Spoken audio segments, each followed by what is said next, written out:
कहानी की शुरुआत होती है एक लड़को दिखाते हुए जिसका नाम जैकब होता है और उस टाइम जैकब को कुछ बच्चे बोली करते हैं। अब यहाँ जैकब बाकी बच्चों की तरह हंसी से रहने वाला नहीं होता, बल्कि वो तो हमेशा ही उदास और सहमा सा रहता है।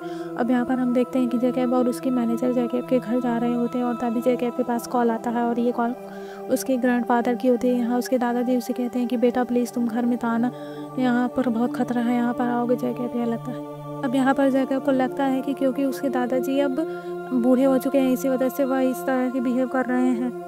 लेकिन फिर भी जैकब को कहीं ना कहीं कोई गड़बड़ लगती है और जैकब और उसकी मैनेजर उसके दादाजी के घर पहुंचते हैं। अब यहाँ उसकी मैनेजर जैकब से कहती है कि अगर तुम्हें घर में कुछ भी चीज़ गलत लगे तो मुझे कॉल कर देना, और अभी तो मैं वैसे भी यहीं पर हूँ, तो तुम मुझे आवाज़ लगा देना। और जब वैसे ही जैकब घर के अंदर जाता है, वह देखता है कि घर का सारा सामान इधर उधर बिखरा पड़ा है। दिखने में तो ऐसा लग रहा था कि यहाँ पर कुछ गलत हुआ है और यहाँ पर उसके दादाजी भी नहीं होते हैं। इसी वजह से वो अपने दादाजी को ढूंढने लगता है और फिर वो देखता है कि घर के पीछे वाला दरवाज़ा टूटा हुआ है, लेकिन उसके दादाजी यहाँ पर भी नहीं होते। इसलिए अब वो उन्हें ढूंढने के लिए जंगल की तरफ जाने लगता है, लेकिन पीछे से उसके दादाजी मिल जाता है और वो देखता है कि वो तो बेहोश पड़े हुए हैं। कि वो जैसे उन्हें पलट कर देखता है तो वो ये देखकर काफ़ी डर जाता है कि उसके दादाजी की तो आँखें बहुत ज़्यादा लाल थी। इसका मतलब ये था कि किसी ने उनकी आंखें निकाल ली थी। यहाँ पर जैकब को ये लगता है कि शायद उसके दादाजी मर चुके हैं, इसलिए वो हेल्प के लिए अपने मैनेजर को कॉल करता है। लेकिन इसी दौरान उसके दादाजी उठते हैं और जैकब का हाथ पकड़ लेते हैं। यहाँ पर वह उसे कोई ज़रूरी बात बताते हैं। वह कहते हैं कि बेटा तुम मुझ पर यकीन करो, मैं तुम्हें एक टाइम लो, यानी कि 1943 में एक आइलैंड में जाना होगा। वहाँ पर तुम्हें एक बर्ड मिलेगा जिसके इंसान का रूप लिया होगा, वो तुम्हें सब कुछ बता देगी। अब यहाँ पर जैकब को कुछ भी समझ नहीं आता क्योंकि आखिर उसके दादाजी उसे क्या कहना चाह रहे थे। फिर जैसे जैकब अपने सामने देखता है तो वहाँ पर एक काफ़ी बड़ा क्रिएचर होता है जो कि जैकब पर हमला करने के लिए बढ़ रहा था। और तब जैकब जल्दी से अपने मैनेजर को आवाज़ लगा देता है और वो मैनेजर जैकब के कहने पर पीछे मुड़कर गोली चलाता है। लेकिन उस मैनेजर को तो वहाँ पर कुछ भी दिखाई नहीं दे रहा था और सिर्फ जैकब ही था जो उसे देख पा रहा था। तब जैकब अपने दादाजी की मौत की वजह से काफ़ी अपसेट था, इसलिए उसे साइकेट्रिस्ट के पास जाने की ज़रूरत पड़ जाती है। वो अपने साइकेट्रिस्ट को सब कुछ बता देता है कि कैसे दादाजी उसे मॉन्स्टर क्रिएचर्स की कहानियाँ सुनाया करते थे और कुछ जादुई बच्चों की कहानियाँ भी वो सुनाया करते थे, और उन जादुई बच्चों के पास खास किस्म की पावर हुआ करती थी। और ऐसे ही और भी बहुत सारी कहानियाँ वो मुझे सुनाया करते थे जिन पर यकीन करना शायद काफ़ी मुश्किल है। फिर भी एक बार उसके ग्रैंडफादर ने उसके एक आइलैंड की कहानी सुनाई जहाँ पर बहुत सारे जादुई बच्चे रहा करते थे और वहाँ पर मॉन्स्टर भी थे।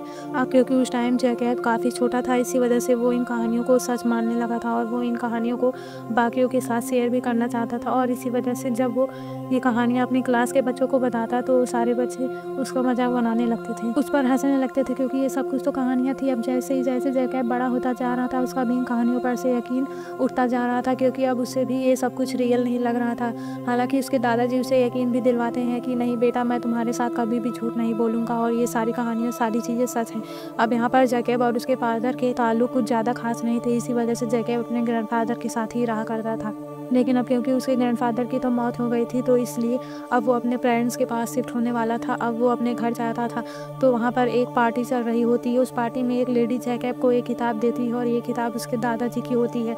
जब उसकी अब किताब को खोलता है तो उसमें एक पोस्ट कार्ड होता है और वो पोस्ट कार्ड आज से तकरीबन 2 साल पहले का था। और इस पोस्ट कार्ड को एक लेडी ने लिखा होता है जिसका नाम मिस पेरी ग्रीन था। उसमें लिखा होता है कि हम सब यहाँ पर बिल्कुल ठीक हैं, काफ़ी खुश हैं, और आप सब कैसे हैं, और सारे बच्चे आपको काफ़ी मिस करते हैं। अब जैकब ये पढ़कर काफ़ी हैरान हो जाता है क्योंकि जैकब पहले उन कहानियों पर यकीन नहीं करता था, लेकिन लेटर पढ़ने के बाद अब उसे यकीन होने लगा था।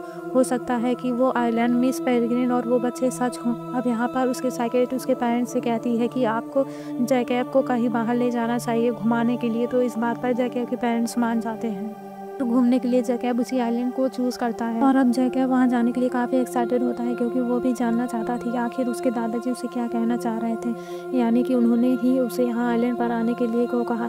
अब यहाँ पर हमें पता चलता है कि जैकब के फादर असल में एक राइटर होते हैं जो कि वर्ड्स पर बहुत सारी कहानियाँ हैं, इसलिए उनका वहाँ पर जाना बेकार नहीं रहेगा। अभी आइलैंड इतना बड़ा तो नहीं था लेकिन फिर भी ठीक होता है, और वहाँ पर एक होटल भी होता है यानी जहाँ पर ये लोग रुक सकते हैं। अब जैकब और उसके फादर उसी होटल में जाते हैं। अब यहाँ जैकब को उस चाइल्ड हाउस को ढूंढना था जहाँ पर वो जादुई बच्चे रहा करते थे, लेकिन वहाँ के लोगों ने इनको बताया कि वो जगह तो अब पूरी तरह से ख़त्म हो चुकी है क्योंकि एक बार जर्मन ने उस जगह को ब्लास्ट करने से उड़ा दिया था और ये वार भी 1943 में ही हुई थी और वहाँ पर कोई भी इंसान जानवर नहीं रहता और ना ही कोई बर्ड है। लेकिन इसके बावजूद भी जैकब उस जगह पर जाना चाहता था। कुछ टाइम के बाद जैकब उस चाइल्ड हाउस में पहुँच जाता और और ये घर अब एक इस तरह से खंडहर बन चुका था, क्योंकि ये सच में पूरी तरह से तबाह हो चुका था। लेकिन ये जगह उसे बिल्कुल वैसी ही लगती है जैसे उसके फादर ने उसे बताई थी। अपनी कहानियों में सब देखते ही देखते उसे वहाँ पर किसी का साया दिखाई देता और ये साया एक लड़की का होता है।